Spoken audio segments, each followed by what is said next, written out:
이 시간 주시는 하나님의 말씀은 야고보서 5장 13절에서 18절까지입니다.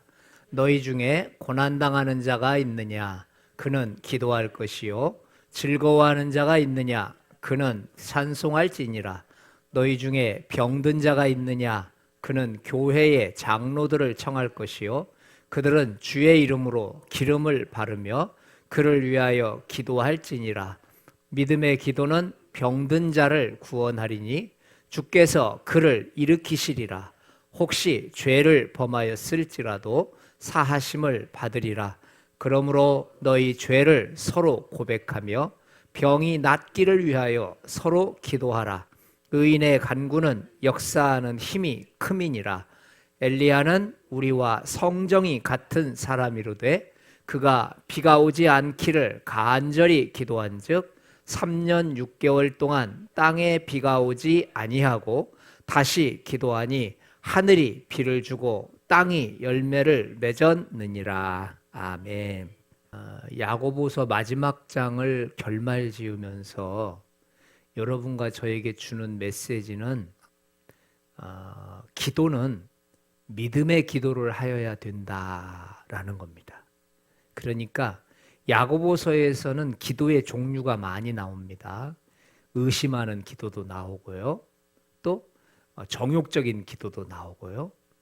또 여기에서 보면은 믿음의 기도가 나옵니다.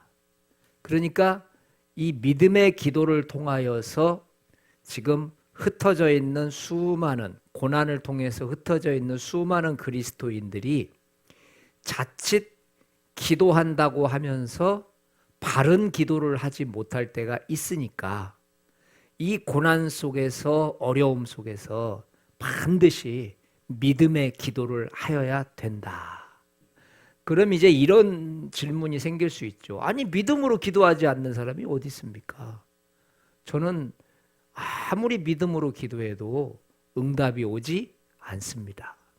저도 기도 응답 바로바로 받고 싶은데 그렇게 되지 않습니다. 이렇게 말을 할 수가 있는데 오늘 이제 이 짧은 구절들을 살펴가면서 여러분과 제가 믿음의 기도에 대한 분명한 확신을 가지고 우리의 기도가 믿음의 열매가 맺히기를 축원드립니다. 너희 중에 고난 당하는 자가 있느냐? 그는 기도할 것이요. 즐거워하는 자가 있느냐? 그는 찬송할지니라. 너희 중에 병든 자가 있느냐? 그는 교회의 장로들을 청할 것이요. 그들은 주의 이름으로 기름을 바르며 그를 위하여 기도할지니라. 고난당할 때 기도해라. 병들었을 때 기도해라. 그러면은 하나님께서 들어주실 것이다. 그러니까 신앙인들은 어떤 문제를 만나든지 기도를 통해서 삶을 풀어내야 합니다. 신앙인들은 어떤 문제를 만나든지 기도를 통하여 삶을 풀어내야 돼요. 그러니까 우리는 무슨 문제를 만났을 때 가장 먼저 해야 될 일이 문제를 해결하는 것이 아니고 기도를 하는 겁니다. 보통 위급한 일을 만난다거나 급한 일을 만나면 사람이 문제를 해결하려고 해요. 그런데 기도를 먼저 해야 돼요. 지금 병원에 급히 가야 될 때 그때 무슨 일인가를 딱 당했을 때 우리의 첫 마디는 하나님께 기도합시다 이렇게 나와야 돼요. 그런데 야 빨리 병원에 전화해 이렇게 나온다는 거예요. 그러니까 다급한 일을 만나고 위급한 일을 만나면 무릎 꿇고 기도해 이게 먼저 나와야 돼요. 그런데 우리들은 그 문제를 해결하기 위해서 가장 먼저 병원을 찾는다거나 아니면 그 문제의 적임자를 찾는 경우가 많아요. 여러분 이 13절과 14절에서 우리가 해야 될 질문은 무엇이냐면 문제가 먼저냐 기도가 먼저냐. 오늘 잃어버리지 않고 무슨 문제를 만났을 때 문제 해결이 초점이 이루어져서는 안 되고 하나님 앞에 무릎 꿇고 기도하는 것이 우선순위가 되시기를 축원드립니다.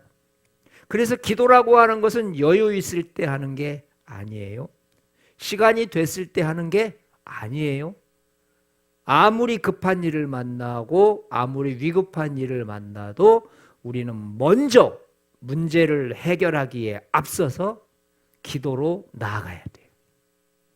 이것이 초대교회, 특별히 야고보서를 읽고 야고보서를 접하는 그 당시의 성도들에게 얼마나 중요한 일인지 몰라요.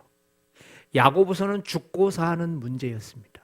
근데 그 당시에 하나님의 사람들이 이렇게 죽고 사는 문제 앞에서 빨리 도망가라, 빨리 해법을 찾아라, 빨리 어떻게 좀 해봐라 이렇게 말하지 않고 고난당하는 자가 있느냐? 고난 해결해라 이렇게 말하지 않아요.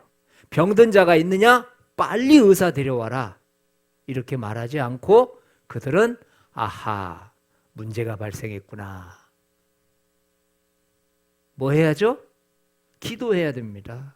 오늘 이 첫 번째 대지에서 반드시 머릿속에 딱 각인해야 돼요. 자, 문제가 발생하면 무엇을 해야 된다고요? 기도. 해결이 아니라니까. 들어가는 문이 다르다는 걸 아셔야 돼요. 문제가 발생했을 때 문제를 해결하기 위해서 이쪽 문으로 가버리면 어떤 실수가 벌어질까요? 하나님의 뜻을 모르는 상태에서 일이 진행돼요. 그런데 문제가 발생했을 때 기도를 먼저 해서 문제로 다가가면 하나님의 인도하심 속에서 갈 수 있다는 것을 기억하시기를 바랍니다. 그래서 기도가 먼저냐, 문제 해결이 먼저냐라고 이야기를 할 때 야고보 사도는 정확하게 신앙인은 절대로 문제 해결점이 우선이 되어서는 안 된다. 무슨 문제를 만나든지 가장 먼저 기도를 통해서 풀어가시는 여러분 되시기를 축원드립니다. 또 두 번째 우리에게 주는 메시지는요. 자, 믿음의 기도는 반드시 구원해 주겠다, 응답해 주겠다, 해답을 주겠다라고 하는 분명한 약속을 주셨다는 것을 아셔야 돼요. 그러니까 우리들은 이 믿음의 기도를 통하여서 하나님은 약속을 주셨어요. 약속이라고 하는 것은 당사자들 간에 맺은 계약을 얘기해요. 그러니까 하나님과 우리는 약속을 했어요. 그러니까 이 약속은, 이 언약이라고 하는 것은 언약 관계에 있는 사람들에게 중요한 거지, 언약 관계가 맺어지지 않은 사람들에게는 아무것도 중요하지 않아요. 계약을 한 그 사람과 집주인 간의 관계 속에 두 사람 관계 속에서 의미가 있고 중요성이 있는 거라고요. 믿음의 기도를 해야 되는 이유는 믿음의 기도 속에는 약속이 있어서 그래요. 어떤 약속이죠? 네가 기도하면 너의 병을 구원해주고 치료해주겠다. 네가 간절히 나에게 부르짖고 기도하면 나는 너에게 반드시 그것에 대한 응답을 주겠다. 그러니까 이게 언약 관계입니다. 계약 관계라고요. 항상 기도할 때 기억하셔야 돼요. 우리와 하나님은 무슨 관계다? 계약서를 쓴 관계입니다. 하나님은 우리의 하나님이 되시고 나는 하나님의 백성입니다. 이 계약서에 여러분과 제가 사인을 했습니다. 그 사인이 바로 예수 그리스도를 믿는 믿음인 것을 기억하시기를 바랍니다. 이 계약 관계 속에서 하나님 앞에 나아가는 거예요. 무작정 좋으신 하나님이 들어주시겠지가 아니고, 하나님 믿음의 기도를 할 때 하나님이 구원해 주시기로 약속하셨으니까 지금 이 문제로부터 나를 구원하여 주옵소서. 계약 관계입니다. 다시 말해 우리는 하나님 앞에 정당한 권리를 주장할 수 있어요. 그런 의미에서 하나님 앞에 떼를 쓰고 하나님 안 들어주시면 정말 나 가만 안 있을 거예요, 이렇게 말하는 것은 잘못된 기도가 아니라는 거예요.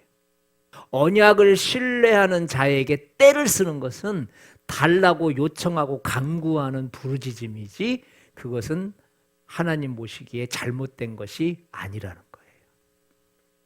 저도 그렇게 아무리 기도했는데도 안 되던데요. 안 되는 데는 또 이유가 있다라고 하나님은 우리에게 말씀하세요. 응답받을 수 없는 기도를 이렇게 친절하게 성경에는 쫙 기록돼 있어요. 근데 이렇게 기도했는데 응답이 왔어. 그럼 하나님께로부터 왔을까요? 아니면 유혹일까요? 이게 참 말은 쉬운데 이게 내 문제가 돼버리면 절대 쉬운 게 아니거든요. 자, 정욕으로 기도하거나 욕심으로 기도하면 응답이 옵니까? 안 옵니까?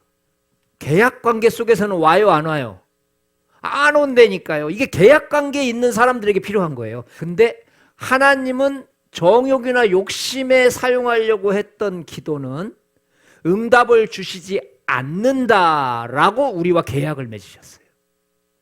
이렇게 기도를 하는 기도가 응답이 됐다라고 하는 것은 절대 언약의 하나님께로부터 온 것이 아니라는 것을 확증하는 것이 중요합니다.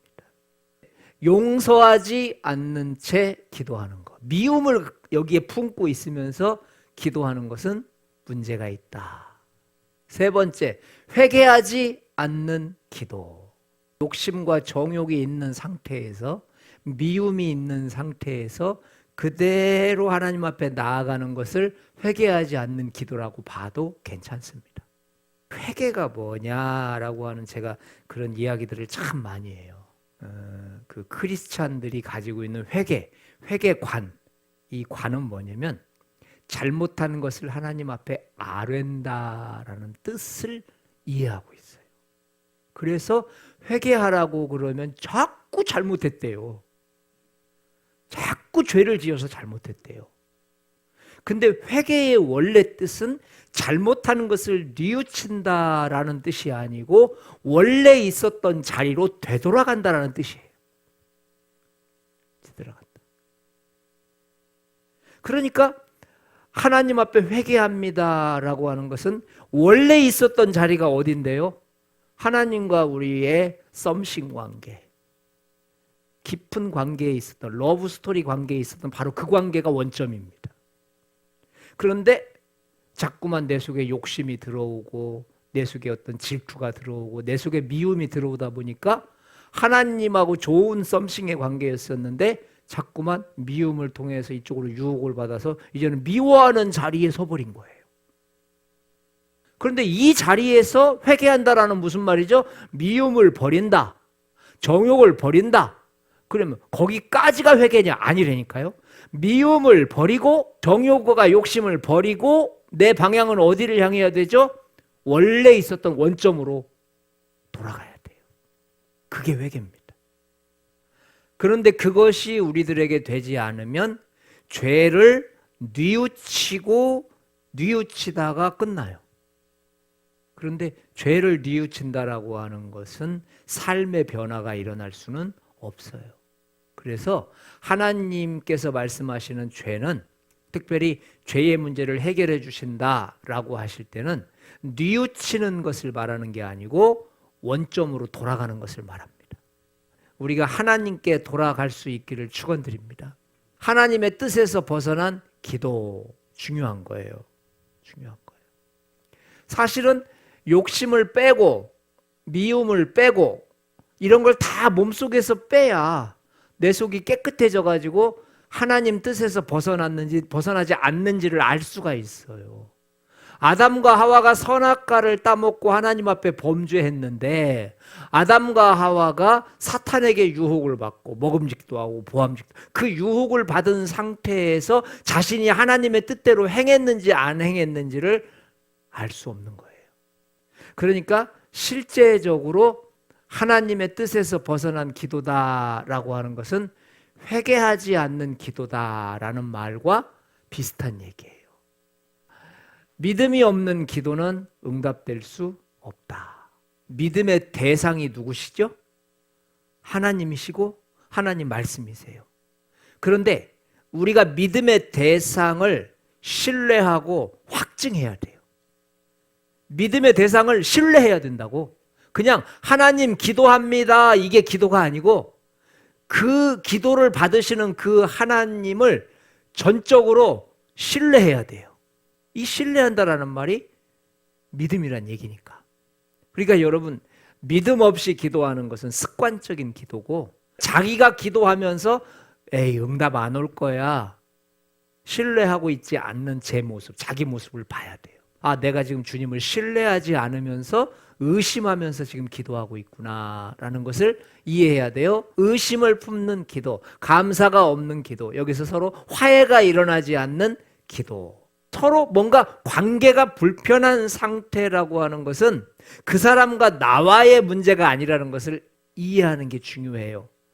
여러분, 나오고 아무개 집사님하고 관계가 불편하면 그 사람만 안 보면 속이 시원하니까 기도를 하면 하나님이 잘 받아주시겠지라고 생각을 하지만, 실제 아무개 집사님과 나와의 불편한 관계는 하나님과 나와의 불편한 관계라는 것을 이해하셔야 돼요. 사람과의 불편한 관계가 하나님과의 불편한 관계라는 것도 이해하는 것이 중요해요. 이런 나쁜 것들을 다 빼버리는 거예요. 그걸 하나로 묶어서 하나님 앞에 기도하면 무슨 기도가 될까요? 그게 믿음의 기도예요.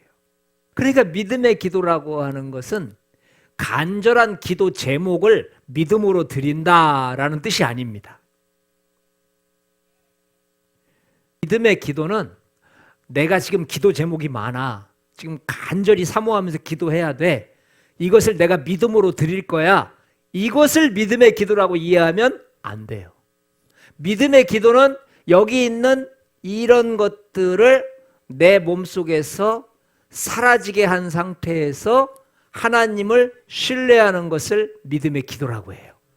간절한 기도 제목을 믿음으로 드리는 것이 아니고, 내 몸속을 하나님이 들어오시기에 추호도 부족하지 않은 상태로 만든 상태에서 하나님 앞에 믿음으로 나아가는 여러분과 제가 되시기를 축원드립니다. 믿음의 기도, 다시 말해 이 믿음이라고 하는 것은 하나님께서 주신 유일한 선물이거든요. 여러분, 믿음이 여러분과 저에게나 있지 다른 사람에게는 없다고요. 하나님을 믿고 하나님을 신뢰하는 것이 하나님의 백성들에게나 있는 일이지, 그 믿음은 하나님의 선물이라고. 그러면 우리는 어떤 생각을 해야 되냐면, 믿고 싶어서 믿는 사람은 믿음이 아니에요. 믿고 싶어서 믿는, 믿고 싶다, 내 의지잖아요. 믿음은 믿고 싶어서 믿는 게 아니에요. 이런 사람들은 믿고 싶지 않으면 또 떠나가니까. 그런데 믿음은 선물이기 때문에 나는 믿고 싶지 않은데도 자꾸 주님이 나를 밀고 들어와. 그래서 이상하게 믿고 싶지 않은데 믿게 돼. 이게 선물이라는 거예요. 선물은 주는 사람 의지로 받게 되는 것이지 받는 사람 내 의지로 받는 게 아니거든요. 그럼 믿음의 기도라고 하는 것은 하나님이 밀고 들어오셔야 되는데, 하나님이 밀고 들어오실 수 있는 조건이 뭐냐는 거예요. 그게 요 조건을 없애는 거예요. 요거. 그러니까 하나님께서 내 속에서 주인이 되시도록, 믿음은 내게 아니니까 하나님께서 내 속에서 일방적으로 훅 하고 밀고 들어오실 수 있는 조건을 만들어 드리는 게 믿음 상태라고요. 그러니까 내 기도를 아랜다라는 것이 믿음의 기도로만 이해를 한다면, 우리는 여기에 다 이 지뢰밭에 걸려가지고 아무리 기도해도 안 되던데요, 이런 이야기가 나올 수밖에 없다는 거예요. 여러분, 믿음의 상태는 하나님이 우리를 이끌어 가시는데 최고의 좋은 조건이라는 것을 믿으시기 바랍니다. 믿음이 온전해지면 굉장히 큰 일들을 할 수가 있어요. 이 말씀이 중요한 이유는 믿음의 기도라는 것을 설명하기 위해서예요. 믿음의 기도. 제가 한번 질문을 여러분한테 던져볼게요. 뭐 답하라는 뜻은 아닙니다. 여러분들은 기도하면 응답해 주신다는 걸 믿으시지요? 그러면 어디까지 응답해 주신다고 믿으세요? 사람까지 응답해 주실까요? 그 범위를 얘기하는 거예요. 주님은 사람에게만 응답해 주실까? 사람에게만 응답되는 것이 아니에요. 여기 보면은 비가 오지 않기를 간절히 어떻게 했어요? 기도했어요. 그랬는데 3년 6개월 동안 땅에 비가 오지 않았어요. 와. 삼라만상이 움직여버린 거예요. 계절이 움직여버린 거라고. 그리고 또 다시 기도하니까 하늘에서 비가 오고 땅에서 열매가 맺혔어요. 지금 이것을 계절의 변화에 의해서 가뭄이 오고 계절의 변화에 의해서 열매를 맺은 것이 아니고 기도의 응답으로 계절이 변했고 기도의 응답으로 기후가 변해서 기도의 응답으로 열매가 맺힌 거예요. 이게 무슨 기도냐? 믿음의 기도의 파워예요. 그러니까 믿음의 기도는 흘러가는 물줄기도 멈추게 할 수 있는 거예요.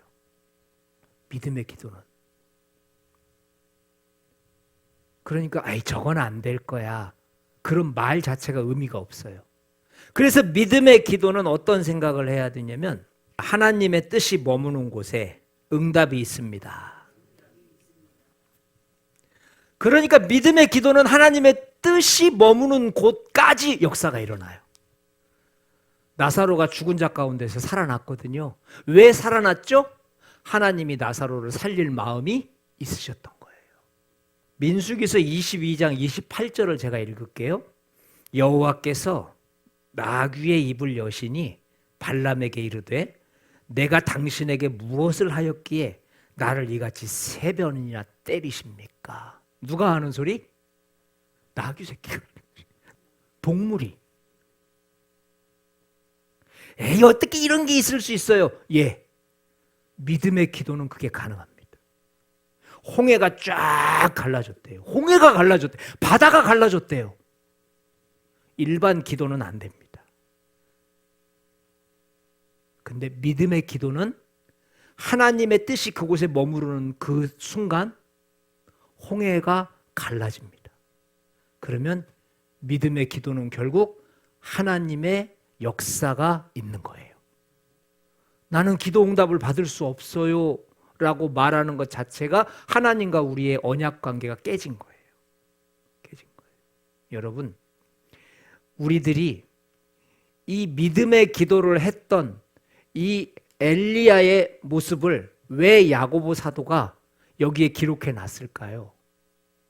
믿음의 기도는 이렇게 자연 만물, 삼라만상을 움직일 수 있는 힘을 가지고 있다는 거예요.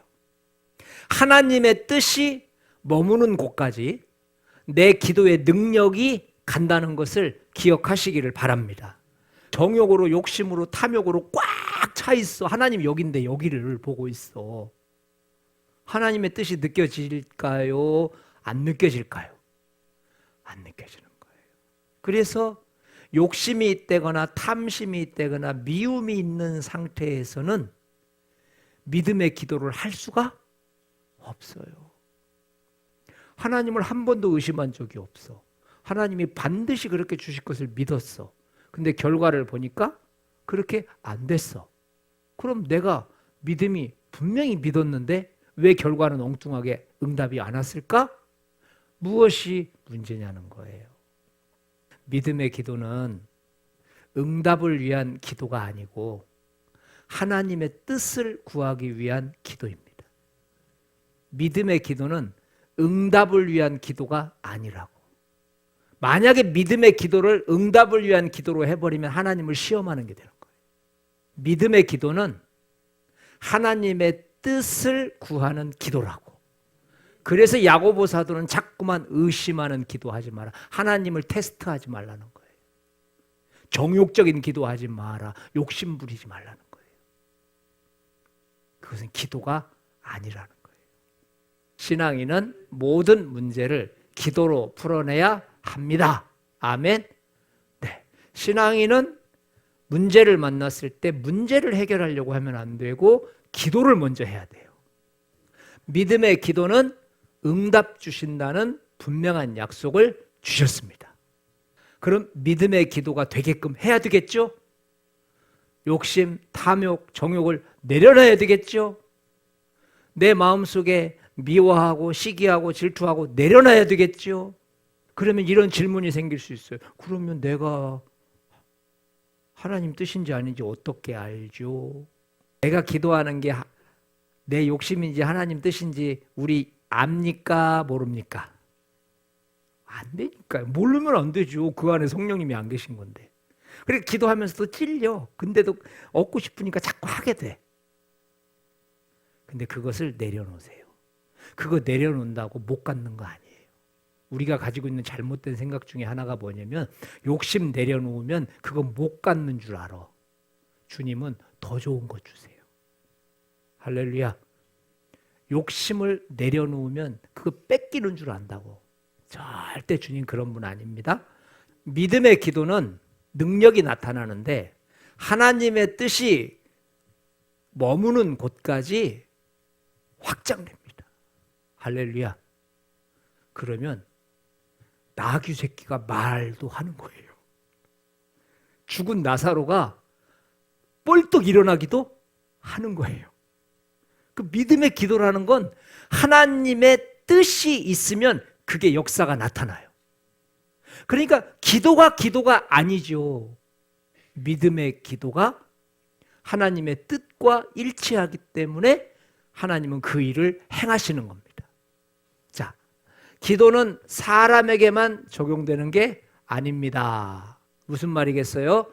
하나님의 뜻이 머무는 곳이면 자연 만물이면 어떻고 천재지변이면 어떻고 봄, 여름, 가을, 겨울 기후 변하면 어떻고 또 하나님의 모든 피조세계에 다 적용된다는 것을 믿으시기 바랍니다. 오늘 이 믿음의 기도가 큰무리교회 안에 머물러야 됩니다. 이 믿음의 기도를 통하여서 내가 기도하는 것이 하나님의 뜻이 머무는 장소가 돼야 돼요. 반대로 이야기하면 나는 지금 무슨 기도를 하고 있어야 돼요? 하나님의 뜻 기도를 하고 있어야 돼. 하나님의 뜻 기도를 하고 있어야 돼.